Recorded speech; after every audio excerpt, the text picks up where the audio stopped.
حضرت عبداللہ ابن عمر رضی اللہ تعالیٰ عنہ سیدنا فاروق اعظم رضی اللہ تعالیٰ عنہ کے صاحبزادے ہیں، اور ان کی ہمشیرہ سیدہ حفصہ رضی اللہ تعالیٰ عنہ حضور کی زوجہ محترمہ ہیں۔ ایک دن اپنی ہمشیرہ سے کہنے لگے کہ نبی کریم صلی اللہ تعالیٰ علیہ وسلم گھر میں آئے نا، اور اگر حضور غم امت میں پریشان نہ ہوں، طبیعت کو حشاش بشاش دیکھو، تو ذرا پوچھنا تو صحیح حضور کا میرے بارے میں کیا خیال ہے، پوچھنا تو صحیح کہ کریم کی بارگاہ میں میرا کیا مقام ہے، میرے بارے میں حضور کیا فرماتے ہیں۔ اب بہن کو کام بتائے، اور بتائے بھی بھائی، اور پھر بہن وہ کام نہ کرے، یہ تاریخ میں ہوتا نہیں۔ حضرت عمر فاروق رضی اللہ تعالیٰ عنہ کی صاحبزادی ام المومنین رضی اللہ تعالیٰ عنہ فرماتی ہیں کہ میں تو بس منتظر تھی، انہوں نے تو کہا تھا نا کہ اگر تم حشاش بشاش دیکھو تو بات کرنا، لیکن حضور تشریف لائے، میری باری تھی، میرے گھر تشریف لائے، کھانا پیش کیا تو فوراً میں نے عرض کی حضور ایک بات پوچھنی تھی۔ تو حضور نے فرمایا پوچھئے۔ میں نے عرض کی حضور میرے بھائی عبداللہ ابن عمر کے بارے میں آپ کا کیا خیال ہے؟ نوجوانوں میری بات پہ غور کرنا، میرے بھائی کے بارے میں آپ کا کیا خیال ہے؟ تو نبی کریم صلی اللہ تعالی علیہ وآلہ وسلم نے میری طرف دیکھا، اور پھر حضور زیر لب تھوڑا مسکرائے، اور بریلی کے امام کہتے ہیں کہ حضور مسکرا دیتے تھے نا تو جو بڑا دکھی ہوتا تھا وہ بھی ہنس پڑتا تھا۔ اب سوال پیدا ہوتا تھا کہ پھر تو اس مسکراہٹ کے لیے انتظار کرنا پڑتا ہوگا کئی مہینے کہ حضور مسکرائیں تو رونے والے ہنسیں، تو اعلیٰ حضرت فرماتے نہیں، انتظار نہیں کرنا پڑتا، یہ مسکراتے رہنا تو حضور کی عادت ہے۔ جس کی تسکین سے روتے ہوئے ہنس پڑے، اس تبسم کی عادت پہ لاکھوں سلام۔ یعنی یہ تو عادت ہے حضور کی مسکراتے رہنا، اس کے لیے انتظار نہیں کرنا پڑتا۔ بھائیو آپ خیال رکھیں گے، غور کریں گے، حضرت عبداللہ ابن عمر رضی اللہ تعالیٰ عنہ کے بارے میں پوچھا تو سیدہ فرماتی ہیں کہ نبی کریم صلی اللہ تعالی علیہ وسلم نہ زیر لب مسکرائے اور فرمایا حفصہ تیرا بھائی ہے تو اچھا، لیکن میں نے سنا ہے کہ عشاء کی نماز پڑھتا ہے تو فجر تک سویا ہی رہتا ہے۔ او نوجوانوں، 10 بجے تک سونے کی بات نہیں ہوئی، 9 بجے تک سونے کی بات نہیں ہوئی، 11 بجے اٹھنے کی بات نہیں۔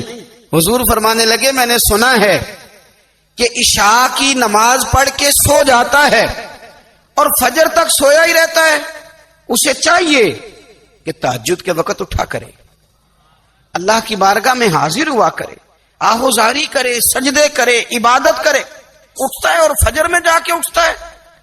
حضرت جناب حفصہ رضی اللہ تعالیٰ عنہ کہتی ہے میں نے جناب عبداللہ ابن عمر کو پیغام دیا اور میں نے کہا میرے جوان بھائی سن، نبی پاک نے فرمایا ہے تو اچھا پر تہجد میں نہیں اٹھتا، نفل نہیں پڑھتا۔ او میری ملت کے جوانوں، مزہ نہیں آ جاتا جب ساری دنیا سوئی ہو، ساری دنیا، اور بستر بھی گرم ہو اور نیند بھی پورا غلبہ کر رہی ہو، اور اچانک گھنٹی بجے دماغ میں، آنکھ کھلے، گھڑی پہ نظر پڑے، 3:30 4 بجے کا پیغام گھڑی بتائے، اور کوئی چڑھتی جوانی والا اٹھ کے وضو کرے، اور جب وہ مصلی کھول کے بچھائے تو مدینے والے محبوب کہتے ہیں کہ ہر نماز پہ رب ثواب دیتا ہے، اور جو اٹھ کے تہجد کی نماز پڑھے اسے دیکھ کے تو رب مسکراتا ہے، جو اس کی شان کے لائق ہے، جو اس کی شان کے لائق، وہ مسکراتا ہے، خوش ہوتا ہے کہ میرا بندہ تہجد میں اٹھ گیا، وہ مسکراتا ہے۔ کاش ہماری صبحیں کبھی اپنے مالک کے نام ہو جائیں، کاش کے صبح۔ حضرت ابو الحسن رحمت اللہ تعالی علیہ حضرت معاذ ابن جبل رضی اللہ تعالیٰ عنہ کے پاس بیٹھا کرتے تھے، فرماتے ہیں ان سے جو پیار بڑھا تو پھر میرا مصلی سے بھی بڑھ گیا۔ تابعی ہیں، فرماتے ہیں صحابی رسول سے محبت ہوئی تو ذکر سے بھی ہو گئی، پھر درود شریف سے بھی ہو گئی، محبت ان سے بڑھی تو پھر اللہ نے مسجد کا پیار بھی بڑھا دیا۔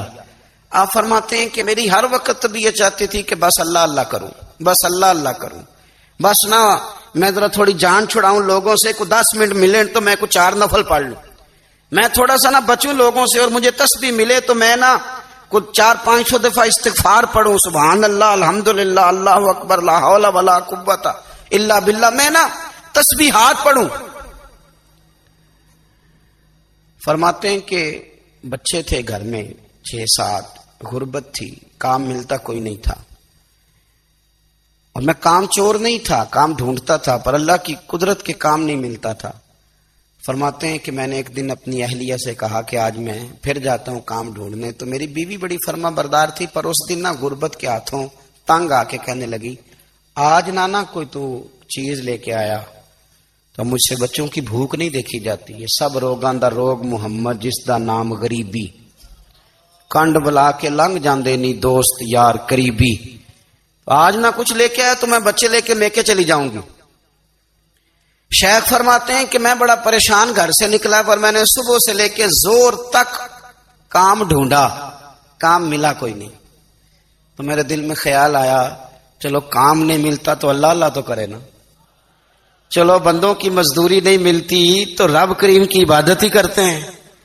فرماتے ہیں کہ میں نے نا فرات کے پانی سے وضو کیا، نہر کے، شدید دھوپ تھی، ساتھ ریت تھی اور ریت تپ رہی تھی، میں نے اپنا رومال وہیں مصلی کے طور پر بچھا لیا، اور فرماتے ہیں کہ زور سے لے کر عصر تک نماز پڑھی، دھوپ بھی پورے زور پہ، پر میرے سجدے کا ذوق بھی پورے زور پہ۔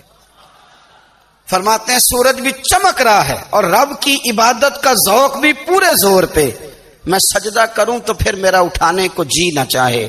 میرے استاد لکھا کرتے تھے، یہ ان کا شعر ہے، وہ کہا کرتے تھے مجھے سوز دے، مجھے ساز دے، اور مجھے نیم شب کا نیاز دے، دم سجدہ خود کو میں توڑ دوں، مجھے ایسا ذوق نماز دے، اور میں تیری بہار کا پھول ہوں، میں کھلا بھی ہوں تو تیرے لیے، مجھے میری شاخ سے توڑ لے، مجھے اپنی زلف کا ناز دے۔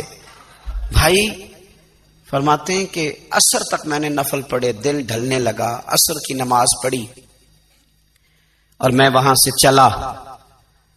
اب میں جب نکلنے لگا تو دل میں خیال آیا کہ چھوٹی چھوٹی دیواریں ہیں گھر کی، بغیر کچھ لیے جاؤں گا تو بیوی دور سے دیکھے گی تو شور کرے گی کہ پھر خالی ہاتھ آ گیا ہے۔ کہتے میں نے اپنی اسی رومال میں جس پہ میں نے نماز پڑھی تھی نا، رومال میں کیا دے پنجابی صافا، کہتے ہیں اسی میں نا میں نے کچھ ریت بھر لی کہ وہ دور سے دیکھے گی تو سمجھے گی کچھ لے کے آیا ہے، چلو جا کے اسے بتا دوں گا کہ آج پھر مزدوری نہیں ملی۔ کہتے ہیں وہ ریت لے کر جب میں گھر میں گیا تو پہلے بیوی دروازے پہ کھڑی ہوتی تھی، پوچھتی تھی خالی ہاتھ آ گئے ہو؟ آج میں نے دیکھا تو ہے ہی کوئی نہیں۔ فرماتے ہیں میں اندر داخل ہوا، سلام لیے، کونے میں میں نے وہ رومال رکھ دیا اور میں نے آواز دی کہ بھلی مانس کہاں ہو؟ تو وہ کہنے لگی آپ منہ ہاتھ دھو لیں، میں روٹی لے کے آئی۔ میں نے کہا روٹی کہاں سے آ گئی؟ یہاں تو کئی دنوں کے فاقے، تو کئی دنوں کی غربت ہے، یہاں تو اس گھر میں تو فقیری ہے۔ فرماتے ہیں کہ وہ روٹی لے کے آئی اور اس وقت کی جو موجودہ نعمتیں تھیں، سمجھ لیں سلاد، اچار، ہر چیز ساتھ لائی۔ میں نے کہا کہ بچے کہاں گئے؟ کہنے لگی وہ کھانا کھا کے کھیلنے گئے، آپ کھانا کھا لیں آ جاتے۔ کھانا اس نے چن دیا۔ میں نے حیرت انگیز لہجے میں ساری نعمتیں اپنے دسترخوان پہ دیکھ کر کے بیوی سے پوچھا یہ کہاں سے آیا کھانا؟ بچوں کو تو نے کہاں سے کھانا کھلایا؟ یہ سارا کچھ کیسا ہے؟ تو کہنے لگی پتہ نہیں آج آپ کس کریم کی مزدوری کرنے چلے گئے تھے، پتہ نہیں کس کریم کی، میرے گھر میں تو اتنی نعمتیں آئی ہیں کہ مجھ سے سنبھالی نہیں جا رہی، اتنا اناج ہے، اتنا گندم ہے، کس کریم کے دروازے آج چلے گئے تھے؟ یہ کہتے کہتے وہ اٹھی اور اٹھ کر کے کہنے لگی پہلے بڑا کچھ آیا تھا، اب کیا لے آئے ہو؟ اور جا کر کے نا اس نے وہ ریت والا رومال کھولا، کہنے لگے میں تو لے کے آیا تھا ریت، تو میرے رب نے اسے بھی سونے اور ہیرے بنا دیا تھا۔ جب آپ کی توجہ اللہ کی جانب، میرے نبی پاک صلی اللہ تعالی علیہ وسلم نے فرمایا ہر چیز اپنے رب سے مانگ، ہر چیز مانگ، ہر چیز مانگ۔ یا رسول اللہ کیا کچھ؟ میرے محبوب نے فرمایا تیرے گھر میں نمک بھی ختم ہو جائے تو وہ بھی اپنے رب سے مانگا کر، تو مانگنا وہ تجھے دے گا، تو اس کی بارگاہ میں کشکول طلب دراز تو کرنا۔ اور ترمذی شریف میں عجیب لفظ ہیں، رسول کائنات نے فرمایا، رب کریم فرماتا ہے جب میرا بندہ ہاتھ اٹھاتا ہے نا تو مجھے حیا آتی ہے کہ میں خالی کیسے لوٹا دوں اس کے، اتنے بڑے بادشاہ کی بارگاہ میں۔ او بھائی لوگوں سے عزتیں تلاش کرتے ہو تو وہ کیا تمہیں عزت دیں گے؟ وہ تو کل اچھا کہتے ہیں پرسوں برا کہنے لگ جاتے ہیں۔ لوگوں کے سامنے گڈ بک میں آنا چاہو گے تو وہ تو سویرے تمہارے بارے میں کچھ کہیں گے، شام کچھ اور کہیں گے۔ اپنی روحانی زندگی آباد کریں، اپنے مسلح کو وقت دیں، اور دنیا سے چھپ کر اس موبائل کو بند کر کے اور اپنے آپ سے بھی چھپ کے اور تنہا ہو کے چھپا کے سارا کچھ اپنے آنسو اپنے رب کی بارگاہ میں پیش کریں، اس کے حضور حاضری دیں۔ سنو نا ترمذی کی حدیث، اور اسے یاد رکھنا، نبی پاک علیہ السلام نے فرمایا اپنے دکھ لوگوں کے سامنے نہ بیان کرنا، سیٹھوں نوابوں کو نہ بتاتے پھرنا، دنیا داروں کے سامنے جا کے نہ رونا کہ میں تکلیف میں ہوں۔ فرمایا اگر دنیا داروں کو دکھ بتاؤ گے رب تمہیں کبھی غنی نہیں کرے گا، اور لوگ ہیں کہ الٹا مذاق اڑائیں گے۔ آپ کی جس سے بڑی پکی یاری ہے نا، پکی، وہ تب تک پکی ہے جب تک آپ نے 50,000 مانگا نہیں، اور جس وقت آپ نے کہہ دیا کہ میں مجبور ہوں میری مدد کر، تو پھر ختم ہو گئی دوستی۔ لوگوں کے تعلقات آپ کے ساتھ تب تک ہیں جب تک آپ ان سے کوئی ضرورت وابستہ نہیں کرتے۔ کریم محبوب فرمانے لگے بندوں کے سامنے دکھ نہ بیان کرنا، اللہ تجھے کبھی غنی نہیں کرے گا۔ تو اپنے دکھ اپنے رب کو بتا، تو دعائیں مانگ، تو اس کی بارگاہ میں حاضر ہو، تو اس کے حضور عرض کر۔ فرمایا اپنے دکھ اپنے رب کو بتا، وہ جلدی کرے یا دیر سے کرے تجھے ساری دنیا سے بے نیاز کر دے گا، تجھے کسی کا محتاج نہیں رہنے دے گا۔ اپنے مسلح کو، اپنی دعاؤں، ایک بزرگ فرماتے ہیں میں نے دعا مانگنے کا طریقہ اپنی بیوی سے سیکھا۔ دعا مانگنے کا طریقہ اپنی، سیکھنے والے تو اپنے بچوں سے بھی سیکھ لیتے ہیں، سیکھنے والے تو ہر ایک سے سیکھتے ہیں۔ وہ کہتے ہیں میں نے دعا مانگنے کا سلیقہ اپنی بیوی سے سیکھا ہے۔ حضرت وہ کس طرح؟ فرمانے لگے میری بیوی نے نا مجھے کوئی کام بتایا، کچھ پیسوں کی ضرورت کے لیے کہا، تو میں نے اسے کہا کہ بھئی ابھی میرے پاس نہیں ہے، کچھ دنوں میں آتے ہیں تو میں دے دوں گا۔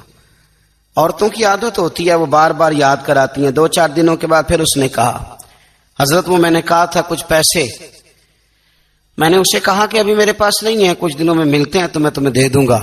اس نے کچھ دنوں کے بعد پھر کہا حضور وہ میں نے کچھ پیسے کہے تھے۔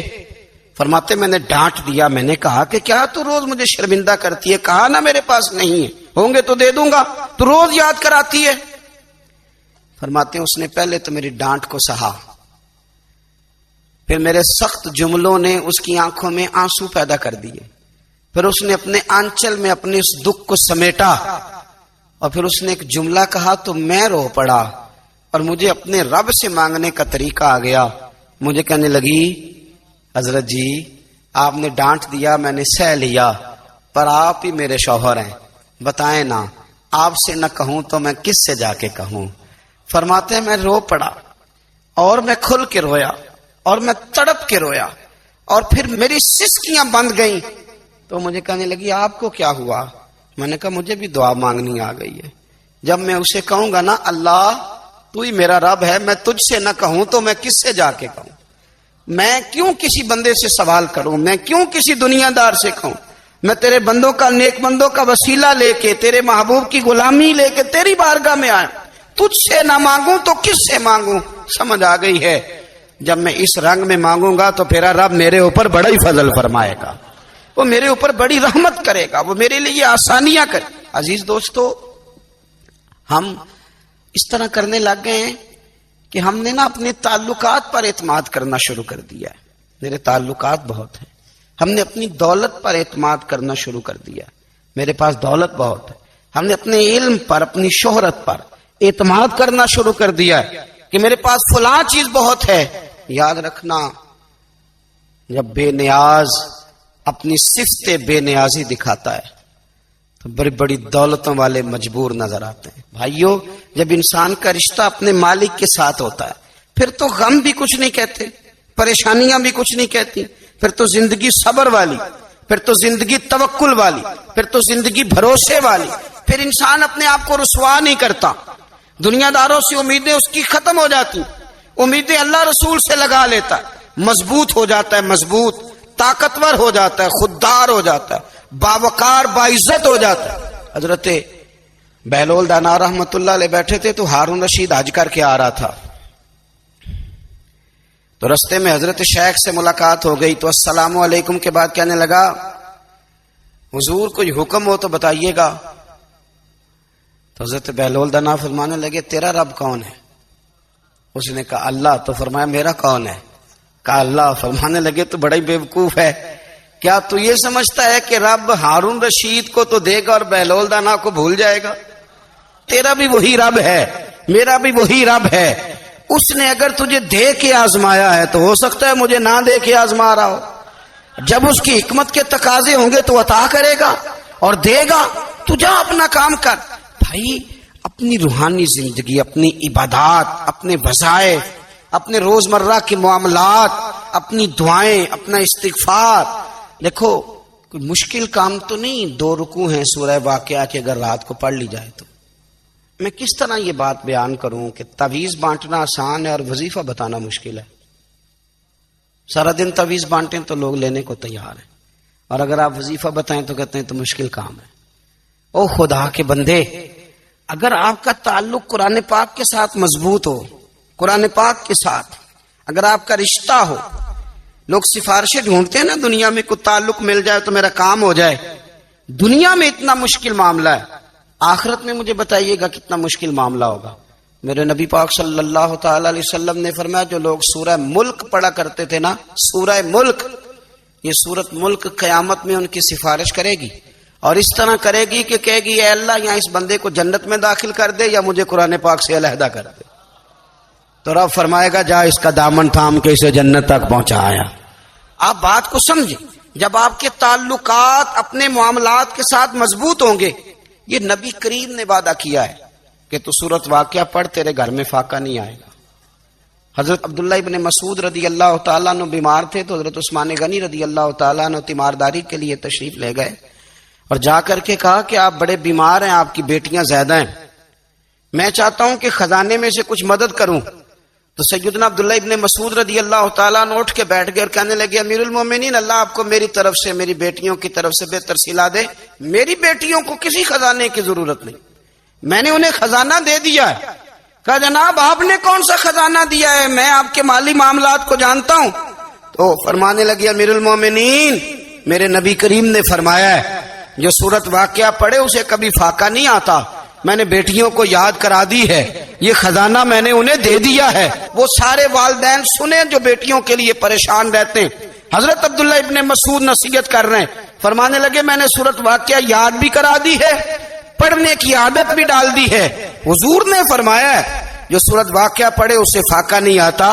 کہنے لگے چاند تو اپنی جگہ چھوڑ سکتا ہے، سورج گر سکتا ہے، تارے ٹوٹ سکتے ہیں، پر مدینے والے رسول کی بات غلط نہیں ہو سکتی.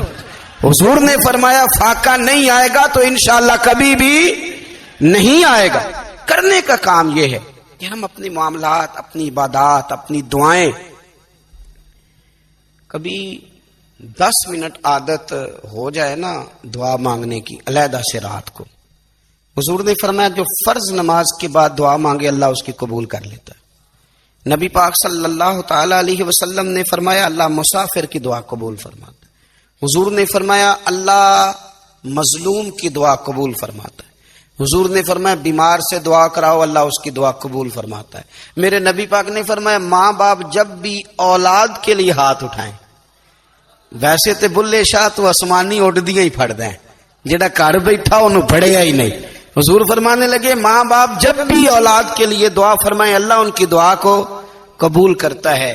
آپ اپنا تعلق بنائیں دعا کے ساتھ، عبادت کے ساتھ، مصلی کے ساتھ رشتہ بنائیں، استغفار پڑھیں.